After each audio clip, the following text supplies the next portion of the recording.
Hey, how's it going, Captains? Admiral Tori here, and welcome aboard for another World of Warships video on my channel. In today's video, I am sailing the Tier 10 German battleship, the Grosse Kurfurst. So I've been looking at the lineup of videos for this week, and I noticed that there was a common theme.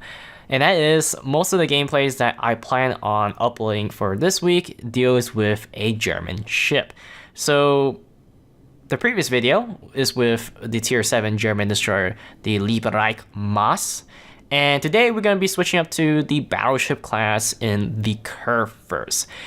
I want to describe this game as the Unsinkable, especially with this battleship. This is currently, from my understanding, the largest battleship that you can get in World of Warship currently.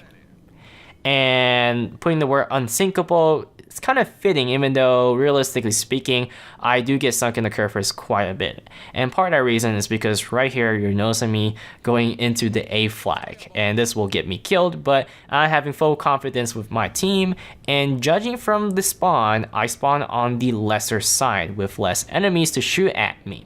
But it doesn't mean that I can't get killed, because a destroyer can easily just send a full wave of torpedo to take me out. Now, I'm crossing my fingers here that the Z-52 and the Henri will support me, but I have too much faith at this moment.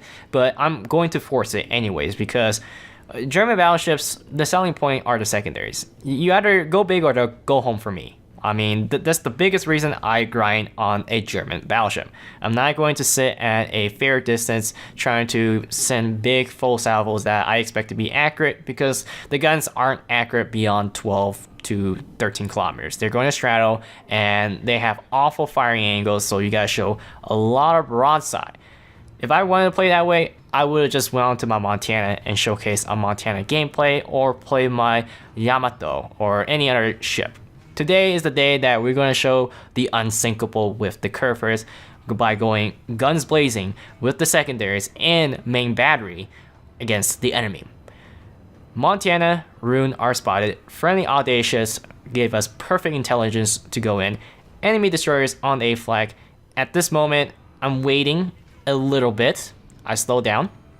Not because I was hesitant, but I want to wait for the Montana and Rune to get into a position where they close the distance on the Kurfurst.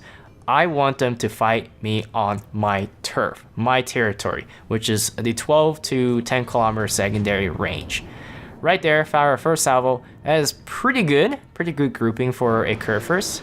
And we scored a decent hit, 7,000 damage.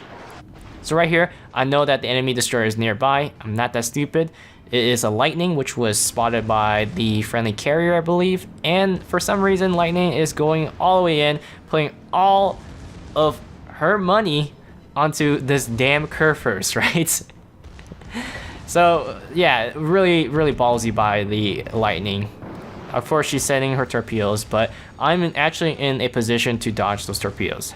Not full broadside, but really just stern onto these torpedoes. Now the Lightning is in trouble, and she dropped the torpedoes into two separate waves. There is a big gap right there, which is big enough to fit my German ass in between these two waves. Now with the Kurfurst, I have plenty of armor to take on that Montana's big guns, and of course the Rune's HE. Goodbye, Lightning. Surprisingly, I was able to land those shells, and now it's time to hammer the Montana. Still healthy, using the first repair party. Secondaries are going off. Now Z-52, I'm hoping Z-52 would screen, as in cross in front of me and drop torpedoes on the Montana, but it looks like Z-52 wants me to get some more damage on the Montana. How very nice. Montana shows broadside, and yeah, they do miss. But this Montana is pretty screwed. Friendly Audacious is going to go in for a torpedo run on the Montana. Montana is receiving the beating, and I'm getting all 12 of my guns, which are 420 millimeters, I believe. the big one, not the smaller one. Got some hits, and secondaries finishes off the Montana. Surprisingly, the Kurfurst is the only tier 10 battleship that I actually personally purchased a premium camouflage. Even though the Des Moines has I think the Eagle event camouflage. Yeah, there's just like event camos for those ships. I guess you can count as a premium, but if you're talking about like money that I dished out personally for a ship at tier 10, the Kurfurst was the only one that appealed to me. I really do like the paintwork on this ship and dislike the alternative, which is the one that you pay with the credit. So Rune now in a really shaky position to get beat up by the Kurfurst secondaries. I am running IFHE with advanced firing training, basic firing training, and the manual secondaries. Ideally, you want to run superintendent over basic firing training for survivability, and of course, fire prevention over IFHE, because these secondaries do more than enough damage. IFHE does not increase damage. I think it allows you to pen cruisers, I think, if I recall correctly. But they're more than enough to take on battleships. It doesn't benefit for battleship, only for cruisers. And the reason why I have this is because I use this captain on my tier pits. The tier pits has the 105mm guns, and they can't really penetrate any destroyer. They're only good at setting up fires. So I alternate with the captains. If I feel like playing the turrets, I have IFHE, so I can actually penetrate destroyers and battleship superstructures with the 105mm guns. Or just for the shits and giggles, my Kurfurst has the ultimate secondary firepower output. So we finally pretty much cleared this side of the map. The Z52. I really do appreciate, you know, the smoke, but it's unnecessary, if I put it that way. It's, you know, it's at a time where I don't see the purpose of it, but he was courteous enough to give me a smoke, so I'm not complaining about it. It's his decision. So the Rune is finally taken out by the friendly carrier, and I'm going to head towards B. Now, I do know the carrier, not personally, but I recognize the name, Admiral Mudkip from a Pokemon named Mudkip. The reason why is because I see him quite a bit actively on the carrier forum, so I assume that this carrier player is really good, so we got the carrier advantage. Enemy Azuma is firing HE at me, and I am now taking the beating. Using my last repair party, we're going to steam towards the B flag. Trying to get as much as I can out of the ship. So, enemy Alabama is on the B flag. Azuma is way in the back of the map, which I'm not surprised because Azumas have really massive citadels, but sadly in this game, every shot I took on the Azuma, nothing happens in terms of the Citadel. I do score, I think, one decent hit, but not as big as I wanted. Enemy Henri is also over there, which is the last thing I want to deal with, an HE spamming cruiser with big guns. Looks like our friendly fleet on the east side is able to hold off or at least stall the enemy's push on the C flag, buying us enough time to actually push into the B flag. Now right here, this is where it begins. The enemy carrier, well actually it began some time ago, but this is where it intensifies. The enemy carrier is very determined to take me out. So I cut my speed to half speed and turn hard to starboard to dodge this torpedo wave, and I know that the enemy Hakuryu is going to come back for another round. I really do appreciate the friendly Audacious, which I do compliment at the end of the game, I think, where he's providing me fighter support. Probably because he knows that I'm being focused, and he just happens to be on this side of the map. I really don't expect much if I was on the other side of the map and being focused by the enemy carrier, because when you play carriers, you can only put so much attention on one part of the map, which is unfortunate. It's just the way it works with the current carrier model. So here we go. We got fire one random salvo. well, not necessarily random, but a really quick salvo on the Azuma. Nothing happened, of course, only one overpen. Nothing major happened. Now, it looks like Alabama is about to enter my territory. She is 12 kilometers away. She is, well, her engine got knocked out, and she looks like she's flooding. Flooding or barbecuing something. And secondaries are opening up. Enemy Hakuryu going in with the AP dive bombers.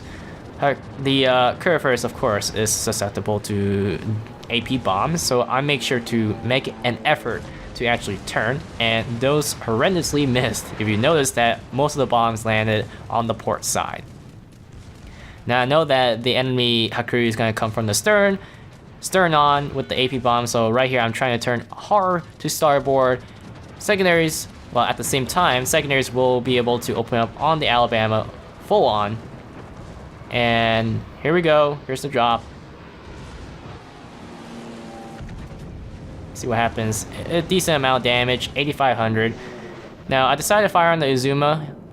Again, Kurfurst not the greatest dispersion beyond 12 kilometers, but that Alabama is being battered by my secondaries. At the same time, it's angle, so I had more luck on shooting a broadside Azuma. I was actually banking on deleting the Azuma. Secondaries rips apart the Alabama.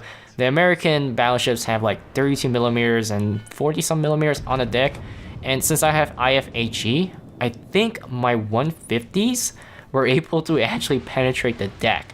So everything was penetratable. This is one of the very rare cases where IFHE is useful on the Kurfurst.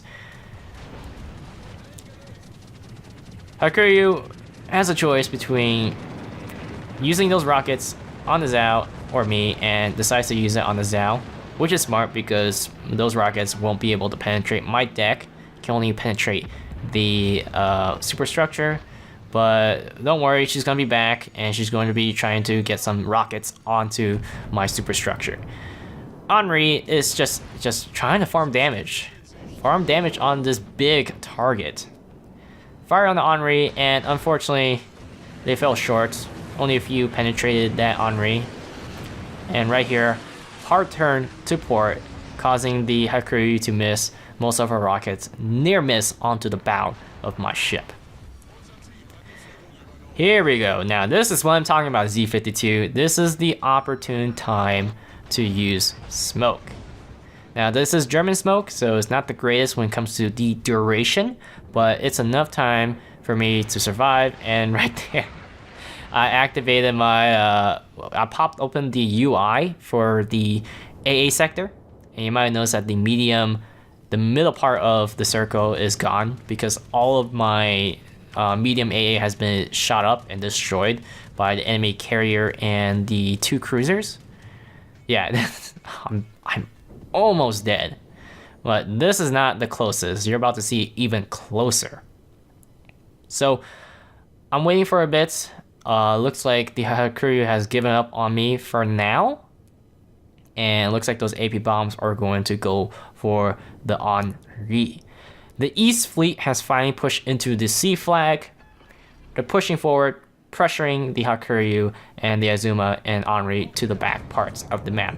And here we go, a big salvo from the Kurfurst, and look at that, beautiful. This is payback time.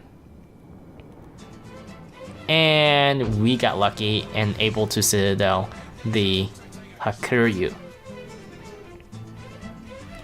Now, I'm hoping to get myself the Henri, but there are plenty of battleships from the East Fleet that are going to shoot at the Henri and take her out. Now look at the minimap. The enemy Hakuryu is so persistent on taking me out, and those are AP bombs. I don't know how big they are. Oh, okay. There are not many of them, but they're still AP bombs. And I'm turning hard to port, trying to go broadside instead of stern on from the AP bombs. And Christ. 16 HP, man. Unkillable. Or unsinkable, to be more precise. The game ends right there, and I hope you guys enjoy this video. And I'll see you guys next time on World of Warships.